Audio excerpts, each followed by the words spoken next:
Howdy folks, today I'm going to show you how to make a hanging Christmas tree. I'm going to assemble one a little bit later. There's also a choice of making it static. So here's an example of me glaze gluing the pieces together to form a stationary tree with a little band at the bottom to hold it up.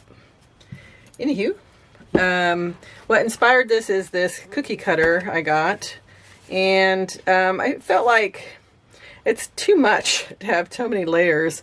So when I'm doing this, what I do is I'll take out the cookie cutters and I will separate them. So one here, one here, one here, one here, one here. Now I actually can make two trees if I wanted to, and they would share this topper.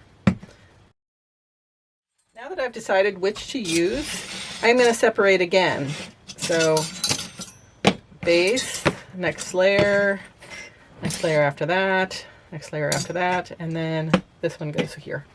So what I'm doing now is I'm going to decorate these two differently than this set.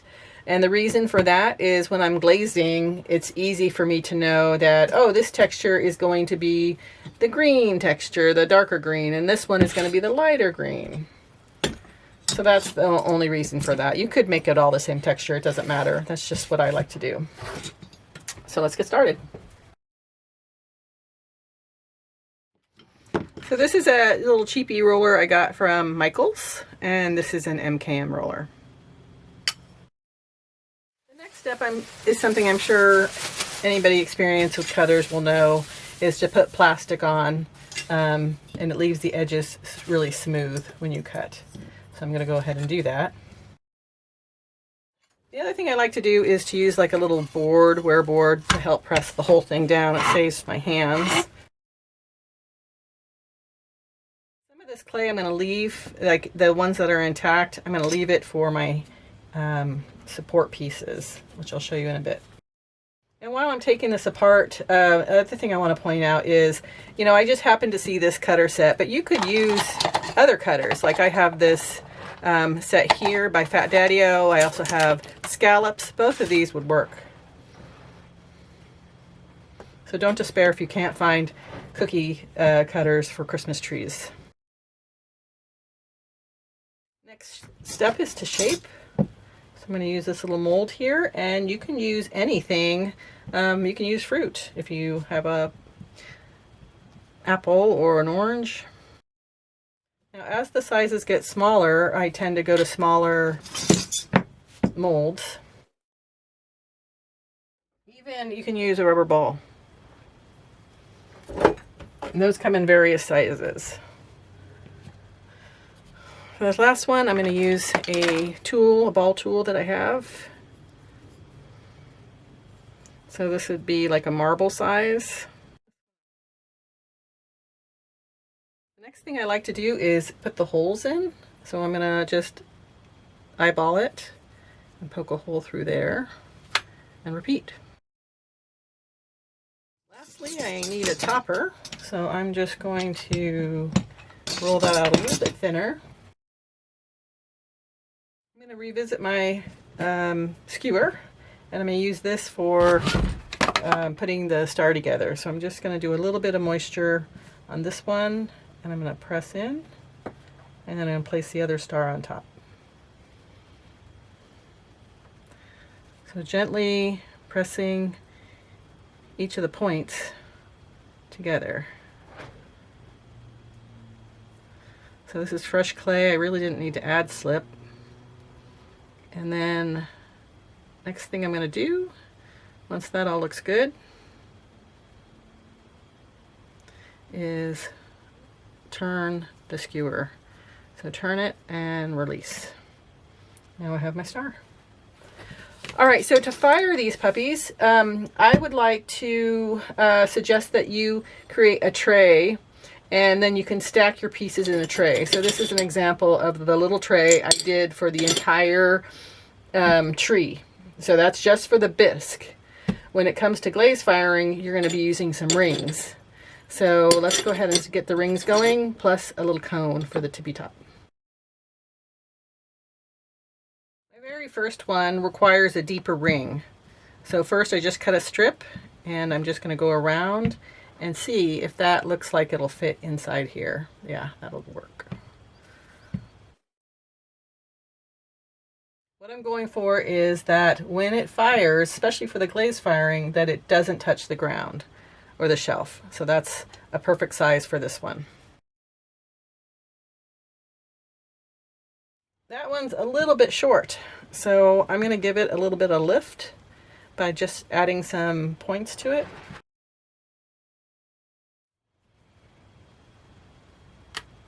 Perfect.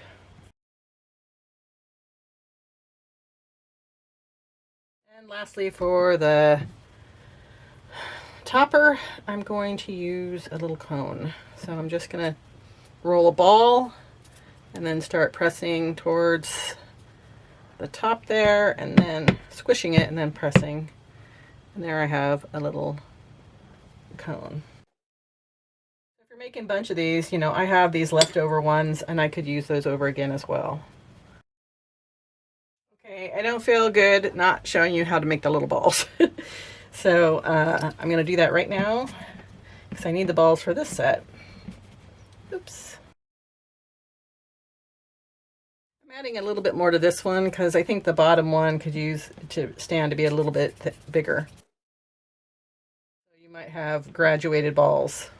All right, now I just take my skewer, pop it through. I tap it on the back, and then I send it through on the back side.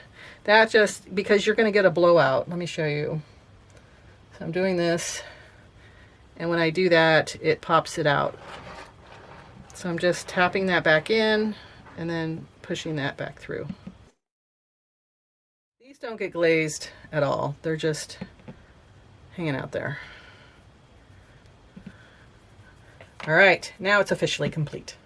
Hey, so this is the final part to this video, and that's stringing it all together. So what I have here is some hemp line, and I'm gonna take off maybe about 2 feet, 18 inches. And then to make it easier for the threading, I am going to use some tape. This is overkill. I just took too much tape anyway. So I'm going to put the ends together, and then I'm going to wrap around like that. And then I'm going to cut it off. So like I said, overkill here. All right, once I have that together, I'm just going to twist it a little bit, and then I'm going to start the threading. So you're going from top of tree down. I'm going to take this, and I want to make sure that, you know, I don't want to start with the bottom so that it's bottoms up. So I'm going to take it from the top and push down.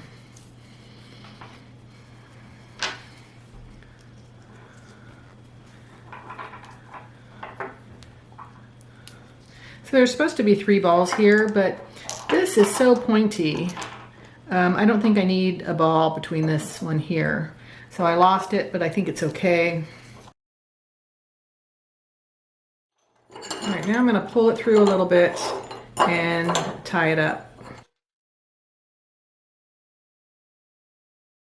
All right, so now I can pull it up here, and I have my hanging tree. Another thing you can think about doing is putting a knot here, and that would help, you know, because right now I could pull it from the other end and it would all come off. So you can think about doing a knot here as well. And one should be sufficient. All right, I hope you enjoyed this video. I hope you go out and make lots of trees. All right, take care. See you next time.